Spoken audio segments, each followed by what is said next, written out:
नमस्कार दोस्तों, हमारे YouTube चैनल अचूक शावर मंत्र में आपका एक बार फिर से स्वागत है। मैं आशा करता हूं कि आप सभी लोग अच्छे होंगे। दोस्तों, आज हम आपको बताएंगे कि किसी भगत को सिद्ध होने में और स्थान को सिद्ध होने में कितना समय लगता है, क्या कार्य करने पड़ते हैं और क्या क्या फायदा होता है शरीर को सिद्ध करने में, मंत्र को सिद्ध करने में और जहां पर स्थान को सिद्ध करने में। तो आप वीडियो के साथ अंत तक बने रहे। अगर आपको हमारे द्वारा दी गई जानकारी पसंद नहीं आ रही है तो आप वीडियो को अभी छोड़कर जा सकते हैं, और अगर वीडियो अच्छा लग रहा है तो आप चैनल को सब्सक्राइब करें और वीडियो को लाइक व शेयर करें। और अगर आपके मन में कोई सवाल है तो आप हमसे पूछें, हम आपके सवाल का जवाब देने का प्रयत्न करते हैं। तो दोस्तों, बात करते हैं स्थान को और अपने शरीर को या देवता को सिद्ध करने के बारे में। जैसे आपने बहुत से सिद्ध स्थानों में देखा होगा कि जैसे बालाजी महाराज का स्थान है सालासर, तो वहां पर हम देखते हैं कि जब भी कोई रोगी जाता है तो वो अपने आप ही खेलने लग जाता है। वहां पर किसी देवता को आने की आवश्यकता नहीं होती, किसी भूत को बुलाने की आवश्यकता नहीं होती, चौकी की आवश्यकता नहीं होती, ना ही कोई मंत्र पढ़ने की आवश्यकता होती है। वहां पर भूत अपने आप पर ही खेलने लग जाता है। वो किस कारण से होता है? वो इस कारण से होता है कि जो वो स्थान है वो जागृत स्थान है। ऐसा नहीं है कि हम कहीं भी खुले मैदान में बैठ जाए और वहीं पर कोई भी नेगेटिव शक्ति है वो अपने आप से आकर खेलने लग जाएगी। उस स्थान को सबसे पहले हमको जागृत करना होता है, उसके बाद ही कोई शक्ति उस स्थान या पीठ पर आकर अपने आप से खेलती है। तो देवता आपकी आस्था से भी आपके शरीर पर खेल सकता है। ऐसा नहीं है कि हमको बहुत ही मेहनत करनी पड़ती है कि, या फिर हमको कई बार कहते हैं कि गुरु धारण करना पड़ता है या फिर किसी से हमको उस देवी देवता की शक्तियां प्राप्त होती है। तो ऐसा नहीं है। जब कोई देवी देवता की हम निरंतर पूजा करते हैं तो उस देवता का और हमारे ऐसा संपर्क बन जाता है कि वो एक अटूट संपर्क बन जाता है, और उस देवता के प्रति हमारी इतनी ज्यादा आस्था हो जाती है कि उस देवता की जो शक्तियां है वो हमारे शरीर पर अपने आप से खेलने लग जाती है। लेकिन हमने कई बार देखा है कि जो भूत प्रेत होते हैं वो भी अपनी इच्छा से खेलते हैं। वो किस कारण से खेलते हैं? तो और वो कहीं भी बगैर किसी कारण से खेलने लग जाते हैं। उसका क्या कारण होता है? उसका कारण यह होता है कि बहुत से लोग ऐसे हैं कि मैंने पहले भी वीडियो में बताया था कि कोई भी मंत्र कहीं से उठाया तो उसको ही, तो उस शक्ति के साथ हमको पता नहीं होता कि वो किसी सकारात्मक शक्ति को आकर्षित करता है वो मंत्र, या किसी नकारात्मक शक्ति को। हम ऐसे ही मुंह उठाया और पढ़ने लग जाते हैं तो वो गलत होता है। उसी के कारण ही कोई नेगेटिव या फिर नकारात्मक शक्ति हमारे शरीर पर हावी हो जाती है और वो हमारे शरीर पर खेलने लग जाती है। वो हमको कभी बोलती है कि मैं उस देवता की सवारी हूँ, या उस कुल देव की, या फिर वो अलग अलग देवी देवताओं के नाम लेती है। वो कोई हमारे ग्रामीण देवता भी हो सकते हैं, या फिर अलग देवता जो हमारे घरों में पूजते हैं उनका नाम लेकर वो खेलती है। लेकिन जब वो शक्तियां किसी सिद्ध स्थान पर जाती है तो वो अपने आप खेलने लग जाती है, और वो वहां पर कभी भी झूठ नहीं बोलती है क्योंकि वो स्थान सिद्ध होता है। जैसे कि हम पहले बात कर चुके कि एक खुद को जागृत करना होता है और एक होता है स्थान को जागृत करना। देखो, जैसे हम खुद को जागृत करते हैं तो देवी देवता का जो शक्ति का अंश है वो हमारे अंदर आता है।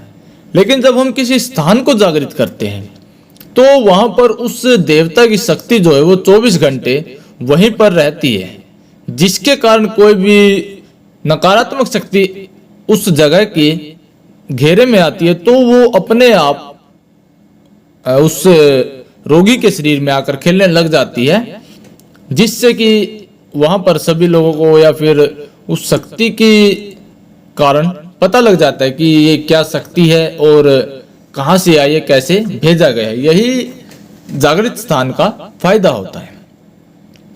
तो उस किसी स्थान को जागृत कैसे करें? जैसे जब हम किसी जगह पर एक ही चीज को बार बार करते हैं तो वो स्थान जागृत हो जाता है।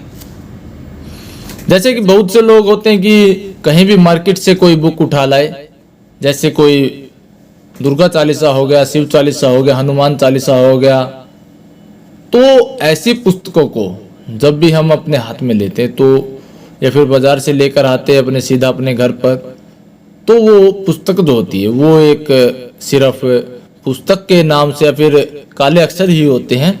लेकिन जब हम उसको बार बार पढ़ते हैं तो उस देवता की शक्ति जो है वो वहां पर आकर्षित होती है और वो उस स्थान पर आती है। आपको अनुभव होने लगेंगे कि 5 से 10 दिन के बाद कि हाँ, उस देवता की से संबंधित जो शक्ति है वो वहां पर वास अपना कर चुकी है।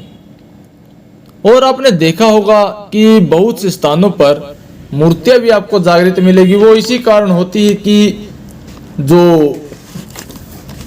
हर रोज पूजा पाठ करने वाले होते वो किसी स्त्रोत का या चालीसा का प्रतिदिन जाप करते हैं, इसी के कारण वो जागृत होती है।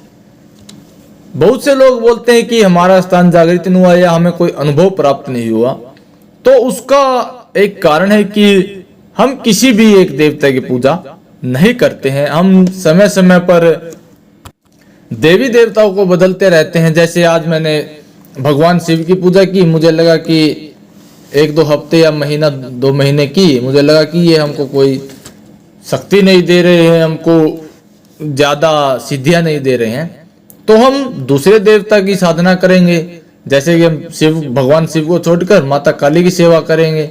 फिर उसके साथ भी ऐसा हुआ, 1-2 महीना किया फिर छोड़ दिया, फिर हम बाबा हनुमान जी की करते हैं। तो उसके साथ भी ऐसा ही हुआ, फिर हम बाबा भैरव करते हैं, माता दुर्गा करते हैं, तो हमारे हाथ कुछ नहीं लगता। हमको एक ही देवी देवता के ऊपर अपना ध्यान केंद्रित करना है, अपनी साधना देनी है, अपना ध्यान उसी देवता के प्रति हमको समर्पित रहना है, तभी जाकर हमको कुछ फायदा होता है, हमको अनुभव प्राप्त होते हैं, सिद्धियां प्राप्त होती है, हम जागृत होते हैं, हमारी आत्मा, हमारा स्थान जागृत होता है। तो आप ये ना करें, समय समय पर अपने देवी देवताओं को ना बदले, आप किसी एक देवता पर ही अपनी निष्ठा जमाए रखें। तो जब हम मानसिक जप करते हैं, बहुत से लोग बोलते हैं कि हमको कि मानसिक जप से क्या फायदा होता है।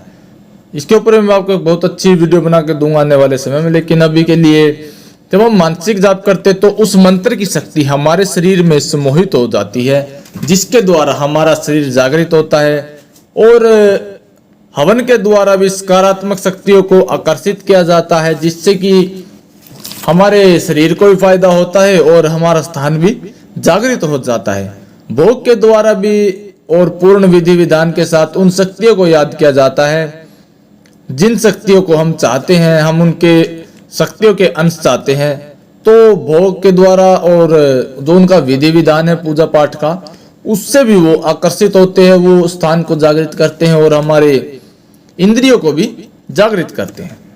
और बहुत से लोग जो है वो अखंड ज्योत जिस भी देवी देवता के नाम के जलाते हैं, तो वो हमारे घर में से उन सभी नकारात्मक शक्तियों को दूर करता है जो भी हमारे घर में वास कर रही होती है।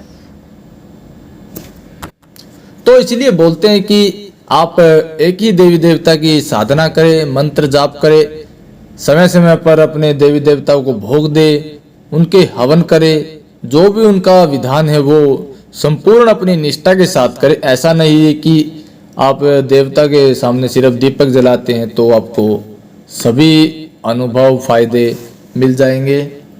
आपको अगर संपूर्ण फायदा लेना है तो आपको उनके देवी देवताओं के संपूर्ण विधि विधान को भी मानना पड़ेगा। और अगर आपके पास कोई शक्ति जागृत नहीं है तो आपको कभी भी कोई अनुभव प्राप्त नहीं होगा, आपको कोई फायदा नहीं होगा। ये आप बात हमेशा ध्यान में रखें। जब तक आपका देवता जागृत नहीं तो आपको कोई अनुभव या फायदा नहीं होगा। दोस्तों, आज के लिए बस यह जानकारी यही समाप्त होती है।